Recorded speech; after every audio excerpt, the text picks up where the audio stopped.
Welcome dear student, this is the Pahuja law academy. My name is Gyanendra Pandey.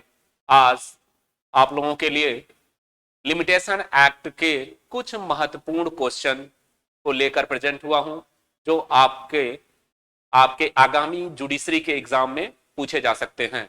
जैसे अगर आप limitation का जो जुडिशरी में लिमिटेशन का जो सब्जेक्ट है सिलेबस के तौर पे झारखंड में है, एमपी जुडिशरी में है, यूपी और बिहार में लिमिटेशन एक्ट सिलेबस में नहीं है, प्रारंभिक परीक्षा में भी और मेंस परीक्षा में भी। लेकिन झारखंड का एग्जाम दे रहे हो और एमपी का दे रहे हो या छत्तीसगढ़ का एग्जाम दे रहे हो, उसमें लिमिटेशन एक महत्वपूर्ण पेपर होता है, प्रारंभिक परीक्षा में भी और मेंस परीक्षा में भी। तो आज प्रारंभिक परीक्षा के लिए 10 महत्वपूर्ण क्वेश्चन लेकर प्रेजेंट हुआ हूं। इसमें पहला क्वेश्चन है, भारतीय परिसीमा अधिनियम 1963 का अधिनियम क्रमांक है।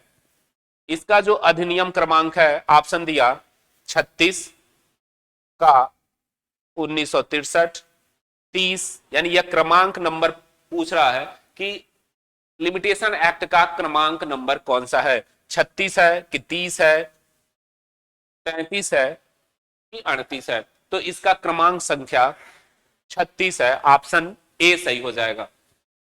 आप केवल लिमिटेशन एक्ट का नहीं, एज ए जुडिशियल एस्पिरेंट आप ये ध्यान देंगे कि जो भी एक्ट आप पढ़ेंगे प्रारंभिक परीक्षा के लिए, उसका आपको क्रमांक संख्या पढ़ के जाना है, क्योंकि एमपी में यह निश्चित ही पूछा जाता है कि इस एक्ट का क्रमांक संख्या क्या है। जैसे एनआईए का क्रमांक संख्या क्या है, एक्ट नंबर क्या है, तो लिमिटेशन का एक्ट नंबर 36 है 1963, तो यह ऑप्शन ए सही हो जाएगा। दूसरा कह रहा है कि भारतीय परिसीमा अधिनियम 1963 को राष्ट्रपति की सहमति प्राप्त हुई थी, यानी कब यह इनैक्ट हुआ था। 2 डेट होती हैं, एक इनैक्टमेंट डेट और एक इन्फोर्समेंट डेट। इसमें क्वेश्चन आपसे पूछा गया है कब इनैक्ट हुआ था, यानी राष्ट्रपति ने कब उस पर अपना सिग्नेचर किया था, कब सहमति दी थी, एसेंट कब दिया था। तो इसमें ऑप्शन दिया 1 जनवरी 1963, 1 जनवरी 1964, 5 अक्टूबर 1963, 29 अक्टूबर 1963। तो इस पर आप इसका आंसर सी हो जाएगा और 5 अक्टूबर 1963 को लिमिटेशन एक्ट इनैक्ट हुआ था, यानी राष्ट्रपति ने उस पर अपनी सहमति दी थी। अगला क्वेश्चन है कि भारतीय परिसीमा अधिनियम 1963 के प्रवर्तन में आने की तिथि है, यानी कब यह लागू हुआ था, इन्फोर्स कब हुआ था। इनैक्टमेंट डेट हम लोगों ने देख लिया कि 5 अक्टूबर को इनैक्ट हुआ था।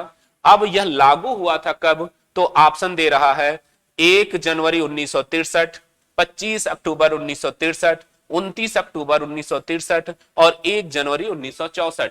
तो इसमें ऑप्शन डी सही हो जाएगा, 1 जनवरी 1963, सॉरी 1964। यह ऑप्शन इसका डी सही होगा। चौथा क्वेश्चन है, भारतीय परिसीमा अधिनियम 1963 में इसमें से ऑप्शन दिया कि कौन सही है। इसमें 5 भाग हैं, 1 अनुसूची है, 7 भाग हैं, 1 अनुसूची है, 8 भाग हैं, 2 अनुसूचियां हैं, 3 भाग हैं और 1 अनुसूची है। तो इसमें ऑप्शन आप जानते हो कि लिमिटेशन एक्ट में 5 भाग दिए गए हैं और 32 धाराएं हैं, तो इसमें और 1 शेड्यूल है, तो इसमें ऑप्शन 1 सही हो जाएगा। प्रारंभिक परीक्षा में ऐसे ही इंफॉर्मेशन आप जो भी एक्ट आपके सिलेबस में हो, आप उसको इकट्ठा कर लेंगे। जैसे सीआरपीसी में कितने अध्याय हैं, सीआरपीसी में कितनी धाराएं हैं, या आईपीसी में कितने अध्याय हैं, यह सब प्रारंभिक परीक्षा में पूछे जाते हैं। तो इसमें 5 भाग यानी 5 पार्ट है इसके और 1 शेड्यूल है, ये ऑप्शन 1 सही होगा। 5वां क्वेश्चन है, भारतीय परिसीमा अधिनियम 1963। अब यह क्वेश्चन पूछ रहा है कि केंद्रीय अधिनियम है, स्थानीय अधिनियम है, सारमान विधि है या संपूर्ण या कंसोलिडेटेड लॉ है, यानी समेकन की विधि है। तो इसमें कहा कि यह केंद्रीय विधि है, केंद्रीय अधिनियम है। इसमें ऑप्शन ए सही हो जाएगा, ए। अगला क्वेश्चन कहता है कि भारतीय परिसीमा अधिनियम 1963, इसमें जो गलत है वह आपको चुनना है। तो परिसीमा अधिनियम का जो डिफिनीशन क्लास है, उस डिफिनीशन क्लास में जो परिभाषाएं दी गई हैं, यह आप जान लें कि परिसीमा अधिनियम में 14 परिभाषाएं दी गई हैं, 2A से लेकर 2N तक, 2N तक जो है परिभाषाएं दी गई हैं। आप इन परिभाषाओं का एक लिस्ट बना लेंगे कि कौन कौन सी परिभाषाएं दी गई हैं। इनमें से एक क्वेश्चन निश्चित ही पूछे जाते हैं।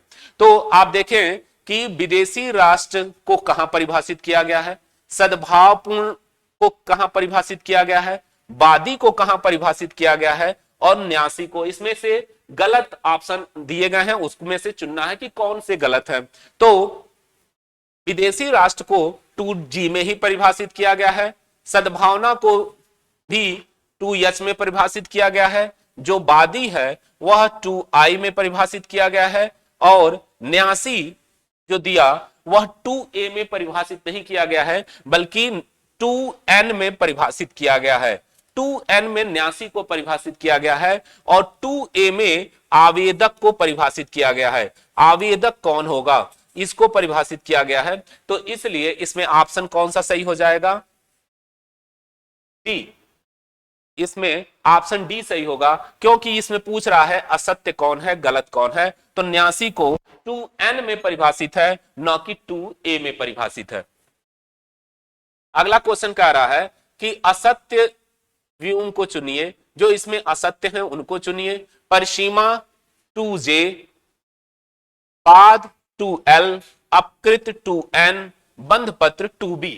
तो इसमें हमने आपसे कहा कि 1 से लेकर 2A से लेकर 2N तक परिभाषाएं दी गई हैं। उन परिभाषाओं में जो इसमें बंध पत्र की जो परिभाषा है वह 2D में दी गई है, न कि 2B में दी गई है। इसलिए इसमें चूंकि कह रहा असत्य कथन को, असत्य जो है उसको चुनना है, तो इसमें ऑप्शन डी सही हो जाएगा।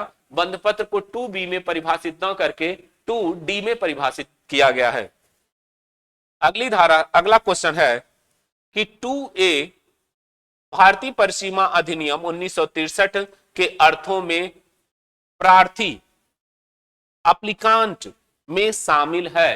कौन शामिल है इसमें, यानी 2A की जो आवेदक की परिभाषा है उसमें कौन शामिल है, याची। दूसरा, ऐसा व्यक्ति जिससे आवेदक ने आवेदन करने का अधिकार प्राप्त किया है, ऐसा व्यक्ति जिसकी संपदा का आवेदक प्रतिनिधित्व कर रहा है, और उपरोक्त सभी। तो इसमें ऑप्शन डी सही होगा, उपरोक्त सभी, क्योंकि आवेदक के अंतर्गत 2A में जो परिभाषाएं दी गई हैं उसमें ये तीनों एलिमेंट मिलते हैं, तीनों जो एलिमेंट हैं ये पाए जाते हैं। तो वह इसमें ऑप्शन डी सही हो जाएगा, उपरोक्त सभी। 9वां जो है इसका कह रहा है कि परिसीमा अवधि से अभिप्रेत है, परिसीमा काल से अभिप्रेत है। परिसीमा काल को 2J में परिभाषित किया गया है। तो अब उस परिभाषा दी गई कि बाद हेतु विहित परिसीमा, बाद या अपील हेतु विहित परिसीमा, बाद अपील या प्रार्थना पत्र हेतु विहित परिसीमा, पुनरीक्षण हेतु विहित परिसीमा। अब परिसीमा अधिनियम में बाद, अपील और आवेदन यह तीनों सम्मिलित है, और तीनों के लिए परिसीमा विहित की गई है। परिसीमा अवधि क्या होगी, तो इसमें ऑप्शन सी सही हो जाएगा। अगला क्वेश्चन है 2M भारतीय परिसीमा अधिनियम 1963 में टॉट से अभिप्रेत है। अब टॉट को किसी अन्य एक्ट में परिभाषित नहीं किया गया है, जैसा कि आप जानते हो यह लिमिटेशन एक्ट की धारा 2M में ही परिभाषित किया गया है। अब हम देखते हैं कि वह कौन सी परिभाषा टॉट की है। यह कहा कि यह सिविल अपकार है, सिविल अपकार जो अन्यतः संविदा भंग है, सिविल अपकार जो अन्यतः न्यास भंग है, ऐसा सिविल अपकार जो अन्यतः संविदा भंग या न्यास भंग नहीं है। तो टॉर्ट आप जानते हो एक सिविल रॉन्ग है, लेकिन सिविल रॉन्ग तो न्यास भंग भी है और संविदा भंग भी है। तो वही कह रहा है कि सिविल रॉन्ग तो है लेकिन यह संविदा भंग या न्यास भंग इसके अंतर्गत नहीं आते या इसमें सम्मिलित नहीं है। तो वह क्या होंगे, वह टॉर्ट होगा। और इसकी यह जो ऑप्शन होगा डी सही हो जाएगा कि ऐसा सिविल अपकार जो अन्यथा संविदा भंग या न्यास भंग नहीं है। तो लिमिटेशन के कुछ प्रारंभिक जो पार्ट हैं, या जनरली आप देखोगे कि सेक्शन 1 और 2 को लेकर हम क्वेश्चन बनाए थे, इसमें से इतने ही क्वेश्चन पूछे जाएंगे सेक्शन 1 और 2 से। बहुत ही इंपॉर्टेंट ये सेक्शन है और आपके प्रीलिम्स के एग्जाम के लिए इसमें से आप जो परिभाषा दी गई है 2A से 2N तक, इन परिभाषाओं के बस आप क्रम देख लेंगे कि 2A में क्या परिभाषा है, 2B में, 2C में, 2D में। तो इसमें से एक दो क्वेश्चन आपसे पूछे जरूर जा सकते हैं।